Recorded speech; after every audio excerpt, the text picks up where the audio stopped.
مجید میں اللہ تعالیٰ نے رمضان میں زوجہ کے قریب جانے سے صحابہ کو منع کیا تھا. بڑا دلچسپ واقعہ ہے. رمضان کی راتوں میں بھی زوجہ کے قریب جانے سے منع کیا تھا. ایک صحابی تھے, وہ رات میں کہیں چلے گئے, اب بڑے پریشان ہوئے, رسول اللہ صلی اللہ علیہ وسلم کے پاس آئے, عرض کیا یا رسول اللہ مجھ سے غلطی ہوئی, رمضان کی رات میں نے اپنی زوجہ کے قریب چلا. آپ نے فرمایا کیوں؟ وہ بڑا دلچسپ واقعہ ہے, بظاہر تھوڑا حیا کے خلاف بھی ہے لیکن اتنا بھی نہیں ہے. وہ کہہ رہے میری زوجہ کہیں پانی بھرنے کے لیے جا رہی تھی, ان کی پنڈلی کھلی تو میری نظر بیوی کی پنڈلی پر پڑی اور میں بس پاگل ہو گیا بیوی کے عشق میں. میں یہ اس لیے بیان کر رہا ہوں کہ جو لوگ نظر کی حفاظت کرتے ہیں وہ بیوی کے عشق میں پاگل ہوتے ہیں. جو دن رات انٹرنیٹ پر پنڈلیاں دیکھتے رہتے ہیں انہیں بیوی کی پنڈلی بھی کیا شکل بھی اچھی نہیں لگتی ان کو. بد نظری کا یہ عذاب ہے, وبال ہے کہ جو اللہ نے گھر میں آپ کے لیے بٹھائی ہے وہ آپ کو اچھی نہیں لگے گی. تو نظر کی حفاظت کیا کرو, اس سے آپ کو اپنی بیوی سے عشق ہوگا, محبت ہوگی. بات آ رہی ہے سمجھ میں؟ تو اب دیکھو کیسا روزے کی حالت ہے. رمضان میں پابندی ہے, اسلام میں حکم تھا جو رمضان میں بیوی سے ہم بھی طریقہ کا 60 روزے لگاتار رکھنے پڑیں گے. کتنا بڑا جرم, لیکن صحابی سے برداشت نہیں ہوا. صرف زوجہ کے پاؤں پہ نظر پڑی ہے تو وہ کیسے بیوی سے محبت کرتے ہوں گے, اور وہ بیوی کے بغیر رہ سکتے ہوں گے. اور آج لوگوں کے فون آتے ہیں, ہماری بیگم جس دن میکے جاتی ہے اتنی خوشی ہے, ایسا اچھا سا فیل ہوتا ہے, ایسا عجیب سا محسوس ہو رہا ہوتا ہے جیسے آزاد ہو گئے. تو میں کہتا ہوں ظاہر ہے اب تمہیں موقع مل گیا کنڈی لگانے کا, ٹھیک ہے نا, اور یہ آنکھ مٹکے کرنے کا, تو خوش تو ہوگے. تو یہ بھی ایک عذاب ہے جو لبرل لوگ نے جس عذاب میں ڈالا ہوا ہے نا, اس میں عورت کے حقوق نہیں ہے. عورت کے حقوق نظر کی حفاظت میں اور عورت کے پردہ کرنے میں ہے. جب مرد باہر نکلے گا سب پردے میں ہوں گی تو آئے گا کس کے پاس؟ بیگم کے پاس ہی آئے گا.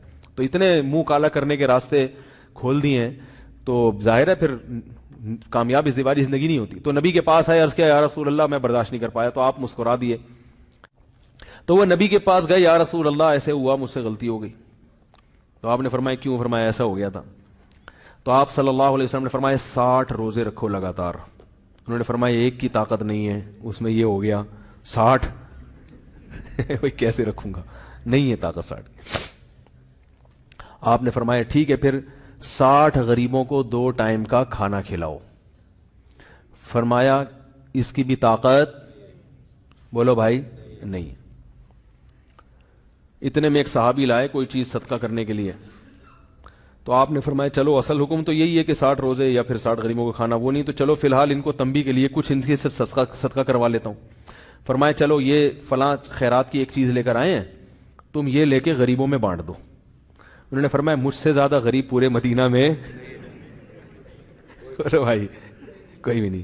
آپ صلی اللہ علیہ وسلم مسکرانے لگے, فرمایا جاؤ کھاؤ اور بچوں کو کھلاؤ. واہ بھائی غلطی بھی ہوئی اور گھر میں راشن بھی آ گیا.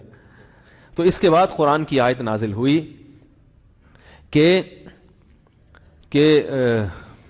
احل لکم لیلۃ الصیام الرفث الی نسائکم ہن لباس لکم وانتم لباس لہن علم اللہ انکم کنتم تختانون انفسکم فتاب علیکم وعفى عنکم فالآن باشروہن وابتغوا ما کتب اللہ لکم.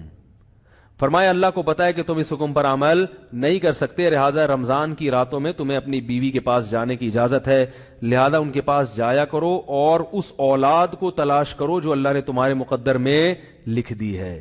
قرآن جہاں بھی بیوی سے ریلیشن قائم کرنے کی بات کرتا ہے اولاد کا ذکر لازمی کرتا ہے, یعنی تلاش کرو اس اولاد کو جو اللہ نے تمہارے لیے لکھ دی ہے. ما کتب اللہ لکم, ما کتب اللہ علیکم نہیں ہے. علا کا مطلب تمہارے خلاف, لکم کا مطلب تمہارے فائدے کے لیے. لام عربی میں نفع کے لیے آتا ہے, علا عربی میں ضرر اور نقصان کے لیے آتا ہے.